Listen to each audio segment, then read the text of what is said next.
մեջ, եվրոպական դատարանի իրավաբանության մեջ մտնող կարևորագույն սկզբունքներից մեկը հենց ներպետական վերահսկողությանը համապատասխանությունն է, այսինքն երբ որ եվրոպական դատարանը տեսքերանի վերմինը իրավապետի հասկանալու կախապետը չէ, իր 4 դեպքերում 5 չափանիշներից առաջինը դա այն է արդյոք օրենքով նախատեսված է միջամտություն եւ ուզած թե չուզած ներպետական չափանիշը կապ է ունենում միջազգային չափանիշը կապ է ունենում ներպետական չափանիշի եւ դա է պատճառը որ մենք չենք բավարարվել նրանով ասենք որ այսպիսի իրադարձություն է եղել այս իրադարձությունը եվրոպական դատարանը համարել է իրավաչափ կամ ոչ իրավաչափ պետք է հասկանալ թե ինչպես է ընթացքը եղել արդյոք ինչպիսի հանցակազմ է եղել հանցակազմը վերացվել է չի վերացվել մեկ այլ հանցակազմ օրինակ այն հանցակազմը որ հաստատի կիրառել է մեր մոտ չկա հետեւաբար եթե մեր մոտ նույն իրավիճակը լիներ ենթադրելի է որ եվրոպական դատարանը այստեղ հաղթող տեսներ հենց այդ իմացած առաջին չափանիշը եւ չմոռանանք այստեղ ամենակարևոր փաստարկի է համարել այն որ այն գործը որը հղում է կատարում հենց լեհական գործին դա հենց Հայաստանի վերաբերող գործ է որտեղ որ արձանագրվել է Գասպարիի գործով որտեղ մեղադրանքը խուլիգանություն է որտեղ որ արձանագրվել է 17 թվականի խախտում այսինքն մենք ունենք եվրոպական դատարանի վճիռ որտեղ որ Հայաստանի վերաբերյալ խուլիգանության հանցակազմի մասով արձանագրվել է 17 թվականի խախտում բայց մենք չունենք վճռաբեկ դատարանի որոշում ինչպես դուք նշեցիք վերջի պահին որ մենք շատ հնարավորություն չունենանք ուսումնասիրել արգելված հնարք չէ նորմալ է Եդը 62 որոշումը Արտուր Ալիքսանյանի գործով ես մի փոքր հիշեցի այդ գործը այն ժամանակ, հետո ինքը հրապարակային հնչելությունից փորձեք թե դուրս էր եկել, դրա համար ընթացքը իմ տեսադաշտից դուրս էր եկել, ամենայն դեպս ես այս պահին կարող եմ ասել, որ իմ իմացած, եթե ես ճիշտ եմ հիշում այս գործը, ես հնարավորություն չունեմ այս պահին հետազոտել, բայց փաստերը էապես տարբերվում են հիմա չեմ նստելու կարդամ, ամեն դեպքում դատարանի ուշադրությունն եմ ուզում հրավիրել այն հանգամանքին, որ վստահաբար մի քանի տարբերություն կասեն, որ ակնհայտ փաստական առումով տարբեր է։ Մասնավորապես այստեղ մենք գործ ունենք կանոնավոր տեղեկատվական գործունեություն իրականացնող հաղորդման հետ եւ պարոն Ավետյանի նշած գործով այդպիսի փաստ իմ հիշելով չկա։ Եթե ես սխալվում եմ, որովհետեւ ես ինչ-որ բաներ հիշում եմ, դատարանը միշտ հնարավորություն ունի, ես կարծում եմ դատարանը պատահել է գործունեությունից հետազոտել։ Սա մեկ կարևոր շարժ է։ Երկրորդ կարևոր հանգամանք, փաստական հանգամանքները, որ գնացից տարբերվում են, այն է, որ ինտենսիվության խնդիր կա այստեղ։ Խնդրեմ այդ դրա նույնպես ուշադրություն դարձնել, որովհետև 70 քանի հաղորդում տեսեք, թե ինչ ինտենսիվությամբ են եղել այն արտահայտությունները, որը մեղադրանքի կողմին համարվում են խուլիգանության դրսևորում։ Այսինքն, մարդիկ բոլորովին այլ դիտավորություն են ունեցել, մարդիկ վարել են իրենց քաղաքական քննադատությունը եւ այլ։ Ես հիմա չեմ ուզում անգամ գնահատական տալ, մենք բոլորս իրավաբաններ ենք, մենք պարտավոր ենք հարգանքով վերաբերվել օրինական ուժի մեջ մտած դատական ակտերին, ես իրավունք չունեմ այստեղ շրջանակներից դուրս գալ, բայց ես մի բան կարող եմ ասել։ Եթե վճռաբեկ դատարանը վարույթ չի ընդունում, այո, դա նշանակում է դա մտնում է օրինական ուժի մեջ, բայց դա նաև նշանակում է, որ վճռաբեկ դատարանը հարկ չի համարել այս նշած հանգամանքները բարձրացնել վճռաբեկ դատարանի մակարդակին։ Այսինքն վճռաբեկ դատարանը դեռևս իր խոսքի այս հարցը չի ասել, սա շատ կարևոր հանգամանք է, որովհետև մենք բացարձակապես տարբեր ռեժիմներով ենք հղում անում ներպետական ակտերի։ Մի դեպքում, ինչպես պարոն Ավետյանը նշեց, վերվում է հաստատ եւ դատարանի պարտականությունն է, դրան որևէ կերպ անդրադառնալ, իսկ մյուս դեպքում պարտադիր է կիրառման համար, քանի դեռ դատարանը այլ ծառայողի փաստական հանգամանքերով հակառակի մասին որևէ հետևություն անում չի։ Այսինքն այստեղ վճռաբեկ դատարանը սա թողել է իմ պատկերացմամբ, որովհետեւ ես քիչ ծանոթ եղել եմ վճռաբեկ դատարանի, Հայաստանի վճռաբեկ դատարանի պրակտիկային եւ նաեւ այլ երկրների պրակտիկային, նոր խնդիր առաջանալու դեպքում վճռաբեկ դատարանը սովորաբար որովհետեւ պետք է մի փոքր ավելի լայն պրակտիկա լինի եւ ես որոշ չեմ բացառում, գուցե հենց այս գործով վճռաբեկ դատարանը կվերցնի եւ հասարակական շահերի այսպես հավասարակշռություն իրականացնի, որովհետեւ ես ուզում եմ պնդել այն մտքերը, որոնք անկախ դրանից թե այս գործով դատարանը ինչպես է նշել, մեր պատկերացմամբ էական տարբերություն ունեն։ Առաջինը դուք եք նշեցիք, այսպես անունը դնենք հեռանալու մեխանիզմը։ Պնդում է պատվարժան դատարան, որ հեռանալու մեխանիզմը խուլիգանական գործողություններից, ենթադրյալ խուլիգանական գործողություններից խուսափելու մեխանիզմը վիրտուալ իրականության մեջ եւ իրական իրականության մեջ սկզբունքորեն տարբեր են։ Սա էական հանգամանք է։ Հեռանալու մեխանիզմն է տարբեր։ Մի դեպքում դա ընդհանրապես որևէ ջանք չի պահանջում, մյուս դեպքում որոշակի ջանքեր է պահանջում, իսկ առանձին եւ բավական հաճախ պատահող դեպքերում նույնիսկ անհնար է, որը պարոն Ավետիսյանը նախորդ անգամ խոսում է դրա մասին, պատուհանի տակ մարդիկ հայհոյում են, պատուհանը փակի, կներեք, բայց շատ հաճախ դա չի օգնում, պետք է տնից դուրս գաս, որովհետեւ ոչ բոլորը ուզում են զայնամեկուսիչ պատուհաններ։ Սա մեկ, որ հեռանալու մեխանիզմի սկզբունքային տարբերությունը այստեղ կա, երկրորդը ինչ վերաբերում է ծանրացնող հանգամանքի դժվարած ծանրացնող հանգամանքի։ Այո, ես պնդում եմ, մեր օրինակը որ ես բերեցի, ես կարծում եմ, որ այդ օրինակը օրենսդրի կամքի հստակ դրսևորումն է իմ պատկերացմամբ, այնտեղ հակառակը չունի։ Ես չեմ նշել այն աշխատությունը, որ դուք նոր մեջ բերեցիք ու դա օրենսդրի կամքի դրսևորում է, ոչ, դա բացառապես դոկտրինային նշանակություն կարող է ունենալ։ Այո, ես օրինակ այն հակառակորդ քրդատի հետ կապված երբեք կամ նույնիսկ որևէ մեկի հետ կապված օրենսդրի կամք ձևակերպումը չեմ օգտագործել եւ դա ճիշտ չեմ համարում դոկտրինալ աղբյուրի անկախ դրանից թե այդ մարդն է եղել փաստաթղթի վրա աշխատողը թե չէ դա երբեք օրենսդրի կամքը չի օրենսդրի կամքը ֆորմալ արտահայտություն է բայց անգամ այն ձևակերպումը որ դուք ընթերցեցիք բոլորովին այլ հոդվածով դա միանշանակ չէ որ կարելի է մոտեցման մասին ինչի մասին դուք խոսում եթե մարդիկ հաղորդում են բարի հաղորդման մեջ քննադատության ինտենսիվության աստիճանին համապատասխան որոշակի ձևակերպումներ են տալիս այնուհանդերձ նրանց սուբյեկտիվ կողմը նրանց շարժարիտը որևէ դեպքում հուլիգանական չէ քննադատականներ առանձին դեպքերում դա կարող է այսպես նույն քննադատության շրջանակներում ինչ որ գծեր անցնելու պես դրսևորել ընդհանրապես ասած ապա իմ բերած օրինակում ես բերեցի օրինակ որ ականանք հուլիգանական դրսևորում մարդը անցնում է տեսնում է համարադրացա եւ ինչ որ իրեն ցույց տալու համար ձեր ասած բանը ցույց տալու համար հասարակության նկատմամբ իր գերակայությունը ցույց տալու համար եւ այլն ինչ որ ձևակերպումներ են այո իր պատկերացմամբ հենց այս օրինակն է որ ճշգրիտ մեկնաբանությունը կլինի սա իմ մոտեցումն է դատարանի ուշադրությանն եմ այն ներկայացնում շատ կարևոր է այստեղ նաև քրեական օրենսգրքով նախատեսված հանցակազմի վերլուծությունը որի բավական մեծ տեղ հատկացվեց պարոն Ավետիսյանի խոսքում մենք էլ նրան անդրադարձանք ես ուզում եմ ամփոփ ձևով ներկայացնել այդ մոտեցումը եւ կամի եւ ինչպես ես նախորդ անգամ նշեցի ինչպես նաև այս տարբերակումը վերաբերում է այն դեպքերին երբ մենք ունենք մեկ շարքի բաղադրիչներ ես երկար մտածեցի եւ ես կարծում եմ այստեղ այսպես տարբեր մոտեցումների հիմքում գուցե այդ հանգամանքն է դրված այսինքն հապարժանդապան ես քննեմ որ ուշադրություն դարձնեք մենք ունենք այստեղ հետեւյալ ձևակերպումներ մեր պատկերացմամբ 3 շարք առաջին շարքը հասարակության նկատմամբ անհարգալից վերաբերվում ցուցաբերելը կամ այո կամ նշանակում կամ սա պետք է լինի կամ պետք է լինի իրավական կամ բարոյական նորմերի նկատմամբ բացահայտ անհավանական վերաբերմունքը եւ երրորդ տարբերակը բարոյական նորմերի նկատմամբ բացահայտ անհավանական վերաբերմունքը սա մենք համարում ենք առաջին շարքը որոնցից որևէ մեկը պետք է արկա լինի ոչ մեկը չի վիճակվում այստեղ կամ ձևակերպում խնդիրը գալիս է երկրորդ հատվածից որը ցույց է որը դրսևորվել է ձևակերպումը որը դրսևորվել է անձին ստորացնելով 1 կամ հայհոյանքներով 2 կամ ապարկեշտ արտահայտություններով 3 այստեղ է խնդիրը կամ համակեցության կանոնների ցուցադրաբար անտեսմամբ մեր պատկերացմամբ այստեղ ավարտվում է բաղադրիչը եւ հաջորդ ձևակերպումը արդեն մարդկանց անդորը խախտելով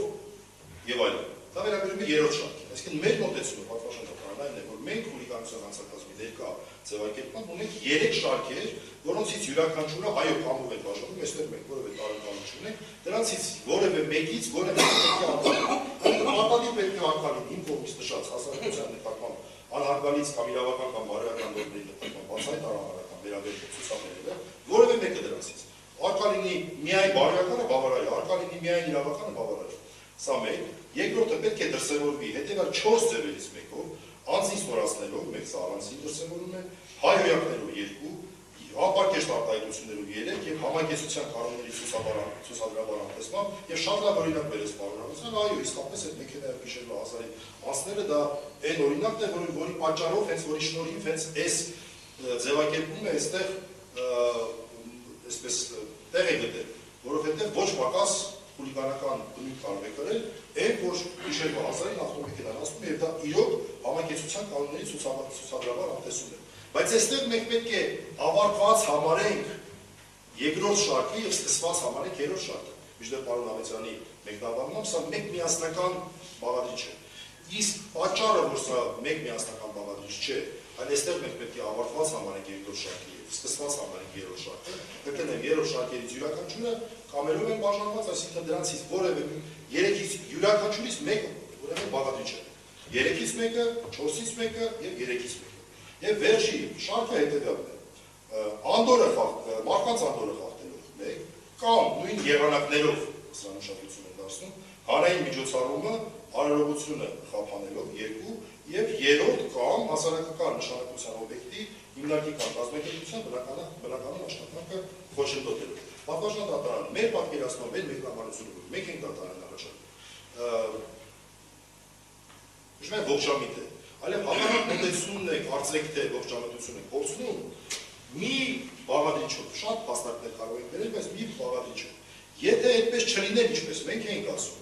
ապա օրենսդիրը չէր օգտագործի կամ նույն եղանակներով արտահայտություն։ Նույն եղանակներով արտահայտությունը չի կարող վերաբերվել այլ բանի, քան որը սկսվում է, որը դրսևորվել է այդ 4-ի թվարկին։ Մեր պատկերացմամբ նույն եղանակներով դրանց է վերաբերվում։ Այսինքն մենք ունենք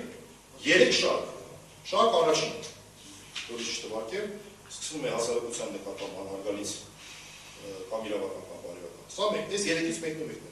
Երկրորդ շարք, ստորացնել հայոյան անպարկեշտ արտահայտություններ համակեցության կանոնների ցուցադրաբար խախտում վերջինի շատ լավ օրինակ է մեքենայի օրինակը։ Այս 4-ից որևէ մեկը գումարած վերջում 3-ից որևէ մեկը անդորը խախտել է եւ այլն եւ այլն։ Եթե այդպես չլիներ, պատվաստան դատարան, կամ եթե օրենսդիրը այլ մոտեցում ուներ,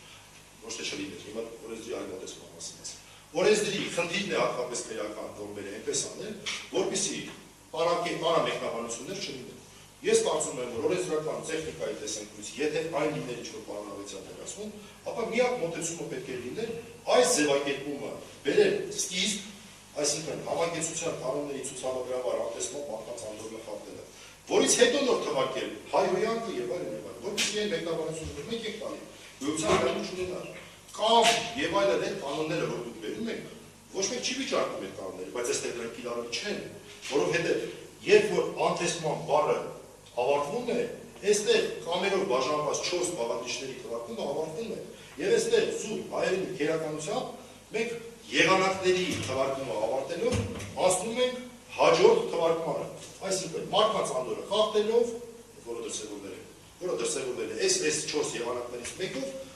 հետո դրսևորումներն է տալի։ 4 գումարած 3 պատվաստան դատարան մեր պատկերացմամբ այսպես պետք է մեկնաբանել եւ այո իմ գործընկերը շատ ճիշտ նշեց, որ եթե մենք անգամ համարում ենք պարոն Ավետյանի մեկնաբանությունը ողջամիտ, ապա քրեական իրավունքում խնդրենք իրարել անձի համար առավել բարենպաստ մեկնաբանությունը, սա է քրեական իրավունքի սկզբունքը, որովհետեւ եթե կա տարակետ մեկնաբանություն, ապա մենք մեր վարքագիծը կանխատեսելի լինել չէր կարող, եթե այլ մոտեցումով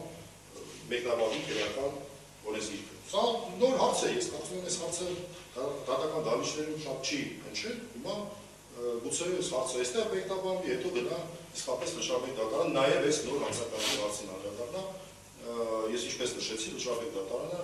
այո, նոր քրեական օրենսգրքով խուլիգանության հանցակազմին չի անդրադարձել։ Եվ այստեղ բնականon եմ հավատում, որտեղ նորից ասեմ, Լճաբեկ դատարանները չեն շտապում։ Լճաբեկ դատարանները, ընդհանրապես բարձր դատարանները պրակտիկա են փորձում ուտակել հասկանան, թե որ ուղղությամբ դենա, որտեղ Լճաբեկ դատարանը այնպիսի մարմին չի, որ ինքը հիմա ինչ-որ պրակտիկա ձևավորի, հետո հեշտ է լինելու պրակտիկան փոխել։ Շատ տրամաբանական է այն, որ մենք չունենք Լճաբեկ դատարանի որոշում, եւ այն մեկնաբանությունը, որ Լճաբեկ դատարանը վարու չի ինքնին, դա արդեն նշանակում է Լճաբեկ դատարանի նախադեպային մոտեցում, դա այդպես չի։ Դա նշանակում է, որ Լճաբեկ դատարանը այս բանի նպատակահարմար չի համարել որևէ բան, ասել է գտել է, որ այն մոտեցումը, որ կա կոնկրետ այդ անձի իրավունք չի խախտում, վերջ։ Բայց թե այն մնացածը հիմնավորումները եւ այլն, թե Լճաբեկ դատարանը ասել քրեական պատասխանատվության է ենթարկվել, գուցե ըստ էության սկզբունքորեն, այսինքն ճիշտ է համարում քրեական պատասխանատվությունը, քաղաքականությունը, բայց այն ձևակերպումները, այն հիմնավորումները, որոնք նշված են, չի նշանակում, որ վճռապետ դատարանը endorse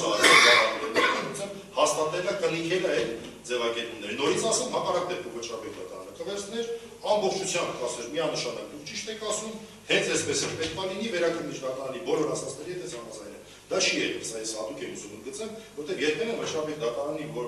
կողմից վարույթ չընդունելը հավասարարժեք է համարվում վճռապետ դատարանի նախադեպային դիրքորոշմանը, այդպես չի։ Այստեղ մենք չունենք վճռապետ դատարանի նախադեպային դիրքորոշում, եւ դա ունի իրավական նշանակություն, այն է, որ մենք մի կողմից ունենք ուրեմն մի պարտականություն դատարանի համար, երբ մենք առաջի այցելի դատարան վերաքննիչ դատարանություն ունենք եւ բոլորովին էլ ծավալի պարտականություն, ավելի մեծ իրավական նշանակություն է վճռապետ դատարանը վարույթ է ընդունում իր նախադեպային խոսքը ասում։ Այսինքն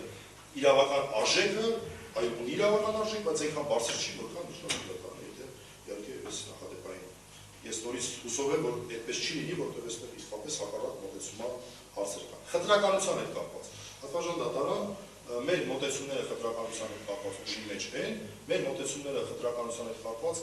ոչ միայն եւ ոչ այնքան պայմանավորված են կոնկրետ Նարեկ Սամսոնյանի եւ նաեւ Վազգեն Սաղաթելյանի անձերով, այլ իրենց այսպես քաղաքական մոտեցումներ։ Այն անձը, որի մասին այստեղ նշվեց, այդ անձը եւս ունի ընդդիմադիր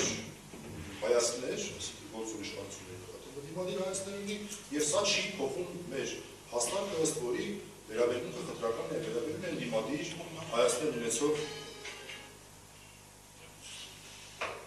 գործիչներին։ Այսինքն մեր հաստատքը այս առումով նույնպես ուժի մեջ